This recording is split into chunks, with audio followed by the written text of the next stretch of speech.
Hello everyone, welcome to the channel. सबसे पहले तो सॉरी क्योंकि बहुत टाइम के बाद वीडियो आ रही है। लास्ट वीडियो हमारा आया था आईएफआरएस इंट्रोडक्शन, तो उस पर हम लोगों ने डिस्कस किया था थोड़ा introductory part of IFRS, history of IFRS, उसमें कुछ लिस्टिंग्स वगैरह देखे थे। So now we will be coming up with our videos on a regular interval, so keep connected with the channel as well. Okay, so आज का topic शुरू करते हैं। आईएफआरएस की हिस्ट्री। बेसिकली आईएफआरएस में आगे बढ़ने से पहले हम देखते हैं कि कैसे आईएफआरएस आए, कैसे उसका इम्प्लीमेंटेशन हुआ, किस तरह से वो इश्यू किए गए, किसके द्वारा इश्यू किए गए, ये सब चीज़ें आज की वीडियो में हम देखते हैं। तो let's begin the video. So basically IFRS की शुरुआत होती है 1973। So after world war two कुछ आज के जो कुछ डेवलप्ड नेशंस हैं उन लोगों ने डिसाइड किया कि एक ऐसा फ्रेमवर्क लाया जाए जिससे सारी कंट्रीज की फाइनेंशियल रिपोर्टिंग को एक जैसा किया जाए। तो पहले क्या था, ऑस्ट्रेलिया का ऑस्ट्रेलियन गैप था, यूएस का यूएस गैप, यूके का यूके गैप, अपना इंडिया में अकाउंटिंग स्टैंडर्ड थे। सो 1973 में यूएस यूके जैसे मेंबर्स नेशन के द्वारा एक जो है वो कमिटी फॉर्म की जाती है जिसका नाम है इंटरनेशनल अकाउंटिंग स्टैंडर्ड कमेटी। तो वो कमेटी जो है वो 1973 में फॉर्म हुई, जिसका हेडक्वार्टर था लंदन में। तो लंदन में हेडक्वार्टर रखते हुए इन लोगों ने 1973 से 2001, सो अराउंड 3 डिकेड, तो 28 इयर्स 3 डिकेड के अराउंड इन लोगों ने टोटल 41 स्टैंडर्ड इश्यू किए, जिसका नाम था इंटरनेशनल अकाउंटिंग स्टैंडर्ड। ये इंटरनेशनल अकाउंटिंग स्टैंडर्ड जो है वो 41 IAS, जिसको शॉर्ट में हम बोलेंगे, तो वो इश्यू किए गए बाय IASC। फिर then what happened that there were some standards which were not related to the countries, okay, not related to the countries who have formed this standard, I can say. For example, IAS 29, we can say, okay, that was talking about financial reporting in hyperinflationary economies. So hyperinflationary economies का मतलब क्या है, जिसका inflation 100% है या तो फिर 100% तक पहुंच रहा है। तो लंदन की इकोनॉमी जो है, यूएस की इकोनॉमी है, वो हाइपर इन्फ्लेशनरी इकोनॉमी नहीं है, ठीक है, but still sitting in London they have designed those IAS for hyper inflationary economies such as Zimbabwe for example. Okay, now और एक IAS जो है वो इश्यू किया गया था एग्रीकल्चर अकाउंटिंग के तौर पे।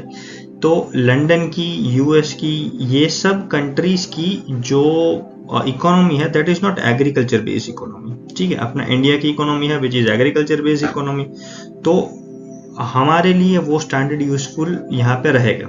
बट लंदन की इकोनॉमी, समझ लीजिए यूएस जो और आज के जो भी नेशनल डेवलप्ड नेशन है उनके लिए वो कुछ भी काम का नहीं है। तो sitting in their geography they have designed the world wide standard. Okay, अब जो कंट्री को जो स्टैंडर्ड एप्लीकेबल है वो स्टैंडर्ड जो है वो अप्लाई करेगा। जैसे कि इंडिया को IAS 29 एप्लीकेबल नहीं होगा। Indian economy is not a hyper inflationary economy.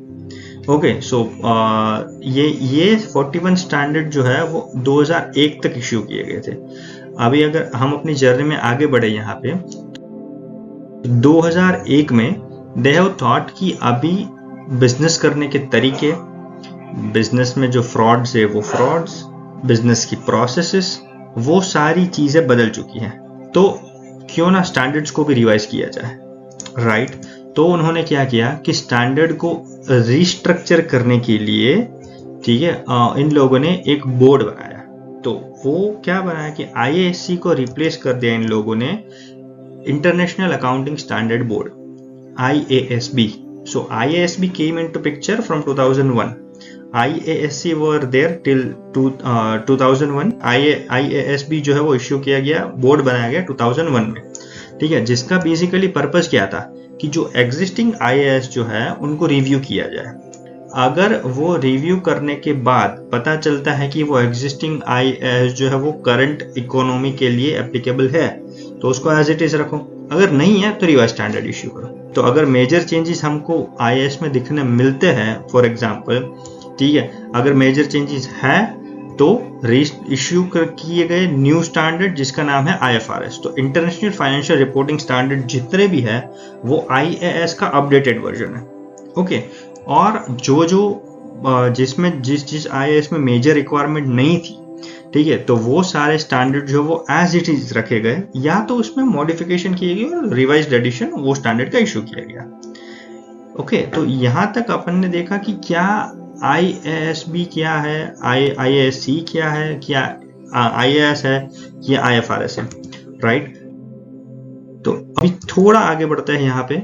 तो कितने IAS है, कितने अपने IFRS है, तो वो देखते हैं, ठीक है। तो लेट्स सी कि ओल्ड IAS जितने हैं वो IFRS और रिवाइज्ड IAS के इक्वल नहीं है। कैसे कि ओल्ड IAS है अपने 41, ओके, और IFRS कितने इश्यू है अभी तक, अगर कोई पूछे कि IFRS कितने हैं तो 16 IFRS इज देयर, ठीक है, और रिवाइज्ड IAS कितने 24, तो 41 डज नॉट इक्वल टू 40।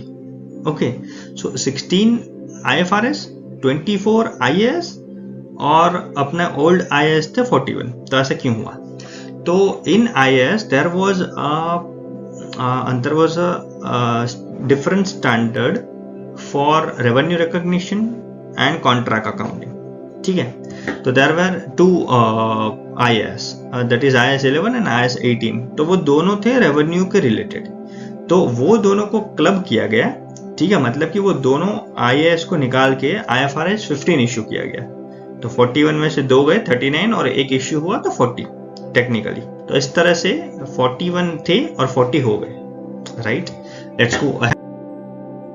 अभी यहाँ पे देखते हैं कि एक क्या होता है अपना कि कोई भी स्टैंडर्ड सेटिंग प्रोसेस जो रहता है ना, उसमें बहुत सारी एम्बिग्यूटी भी रहती है कभी कभार। तो कुछ क्लैरिफिकेशंस दिए जाते हैं कि कुछ चीजें जो है वो स्टैंडर्ड में दी गई है जिसका मीनिंग हमें नहीं पता है, तो मीनिंग क्या होगा। मीनिंग इन द सेंस कि let's look at substance over form here, कि बोरोइंग कॉस्ट अगर जो है वो कैपिटलाइज होगी कब, ठीक है, तो उसमें एक पीरियड दिया गया था। तो वो पीरियड जो है वो क्या पीरियड कंसिडर किया जाएगा, that was given in the interpretation. तो वैसे ही अपना जो ओल्ड IAS था 1973 में, तो उसमें एक स्टैंडिंग इंटरप्रिटेशन कमिटी थी, ठीक है। तो जिसका काम क्या था, जिसका काम था बेसिकली कि जो IAS में क्वेश्चंस होंगे, क्लैरिफिकेशन होंगे, जिसमें टर्मिनोलॉजी की रिक्वायरमेंट होगी, कुछ क्लैरिफिकेशंस की रिक्वायरमेंट होगी, उसको इश्यू करना। तो 1973 में अगर IASC को डिसॉल्व किया गया और अपना जो है वो IASB बना, तो ये स्टैंडिंग इंटरप्रिटेशन कमिटी जो है उसको भी डिसॉल्व किया गया था 2001 में। तो 1973 से 2001 में अगर हम फास्ट फॉरवर्ड हो जाए यहाँ पे, तो स्टैंडिंग इंटरप्रिटेशन कमिटी बन गई IFRIC। IFRIC का मतलब रहता है international financial reporting interpretation committee, जिसका काम भी सेम ही है, बट थोड़ा सा इसमें चेंज है। क्या चेंज है?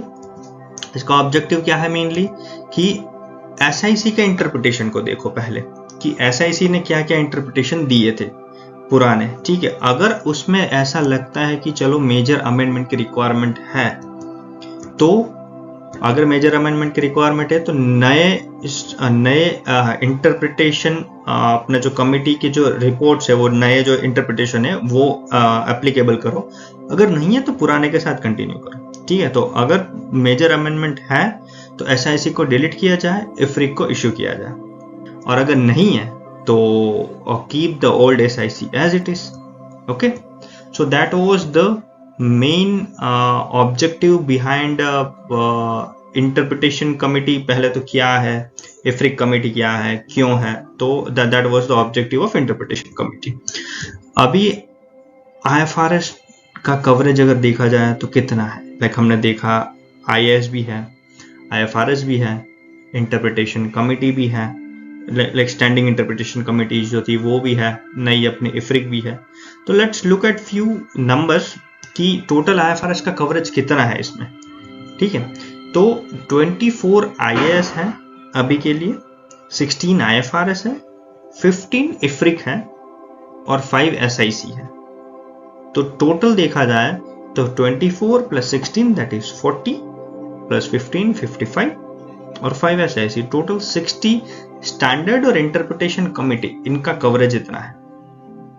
Okay, so that was little history about IFRS। I can say कि क्या IFRS जो है वो बेसिकली इश्यू किया गया, तो क्यों किया गया, ऑब्जेक्टिव क्या था, और अपना कि क्या क्या कमिटीज जो थी उनका क्या पर्पस था। तो that was all about IFRS history. अब आगे मिलते हैं नेक्स्ट वीडियो में, जो होगा IFRS की अडेप्टेबिलिटी, कि कैसे IFRS को अडॉप्ट किया जा सकता है। तो keep enjoying and keep learning. Yeah, if there is anything, if you feel, please do reach out to us. You are most welcome. Thank you very much for joining. Have a great day. Thank you.